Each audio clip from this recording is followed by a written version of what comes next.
Subscribe کر کے bell icon پہ ضرور کلک کریں. جزاک اللہ.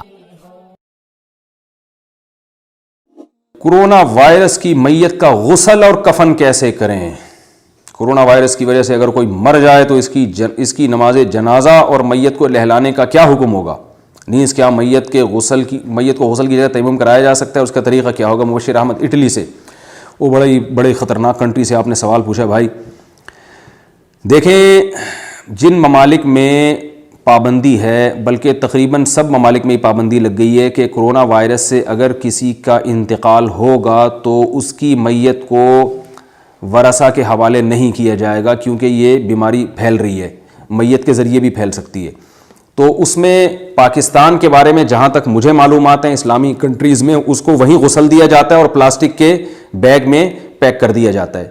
تو وہ غسل جو گورنمنٹ دے دے گی وہ کافی ہو جائے گا، آپ کو پھر مزید غسل دینے کی ضرورت نہیں ہے. اور اٹلی وغیرہ میں بھی ہم نے سنا ہے کسی کیمیکل سے دھویا جاتا ہے. اب واللہ عالم حقیقت کیا ہے، لیکن وہاں بھی آپ کو بیگ کھولنے کی گورنمنٹ کی طرف سے اجازت نہیں ہے، بلکہ میت ہی لواحقین کے حوالے نہیں کی جاتی. تو میت کے 4 حق ہیں: غسل، کفن، جنازہ اور دفن. یہ 4 احکام ہیں جو مرنے والے پر، اس کے لواحقین پر لازم ہو جاتے ہیں مرنے والے کے لیے. تو ان 4 احکام میں سے جو غسل ہے وہ تو گورنمنٹ خود ہی دے دیتی ہے، اور اگر نہیں دے دیتی تو ہمیں دینے پر پابندی ہے، وہ ہمارے حوالے نہیں کرتی، تو یہ غسل ساقط ہو جائے گا مجبوری میں. ہمارے پاس اس کے علاوہ کوئی آپشن نہیں ہے، کیونکہ جب آپ کو گورنمنٹ دے ہی نہیں رہی میت تو آپ کیا کریں گے؟ اور ویسے بھی اگر آپ شاپر کھول کے غسل دیں گے تو وہ بہت زیادہ اس وائرس کے پھیلنے کا خطرہ ہوتا ہے. تو شریعت میں حکم یہ ہے کہ زندہ لوگوں کی جان پہلے ہے اور میت کا غسل وہ دوسرا، وہ بھی اہم حکم ہے، لیکن وہ اتنا اہم نہیں ہے جتنا لوگوں کی جان بچانا اہم ہے. تو اس لیے گورنمنٹ کو چاہیے اسلامی کنٹریز میں اور غیر مسلم کنٹریز میں بھی وہاں کی حکومتوں کو چاہیے کہ مسلمانوں کی مذہبی رسومات کا، مذہبی عبادات کا خیال کریں اور وہیں پر غسل کا کوئی انتظام کر لیں پائپ کے ذریعے. کیونکہ وہاں جو جیسے ڈاکٹرز علاج کر رہے ہیں پراپر ڈریس میں ہوتے ہیں، تو ایسے ہی غسل دینے والے بھی پراپر ڈریس میں ہو سکتے ہیں. وہ وہیں پہ پائپ وائپ کے ذریعے غسل کا مطلب ہوتا ہے پورے جسم پہ ایک دفعہ پانی بہا دینا، بس اتنا کافی ہے. تو ایسا کوئی انتظام منظور کروا لینا چاہیے حکومت سے، تاکہ سب مسلمانوں کی ایک ذمہ داری پوری ہو جائے. اس کے بعد جو پلاسٹک کا بیگ چڑھایا جائے گا وہی کفن کے قائم مقام بن جائے گا، مزید الگ سے کفن دینے کی ضرورت نہیں ہے.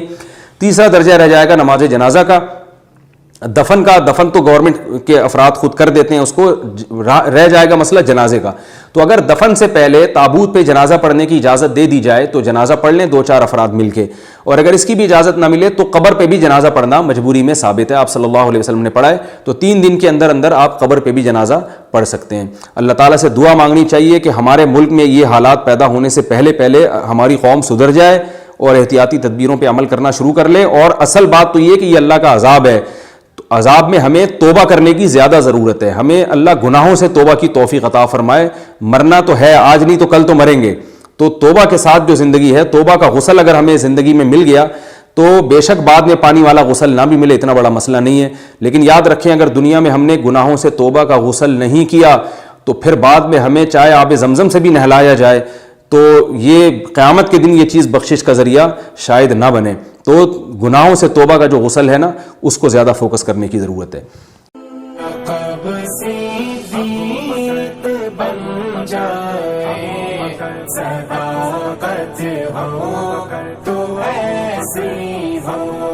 مزاروں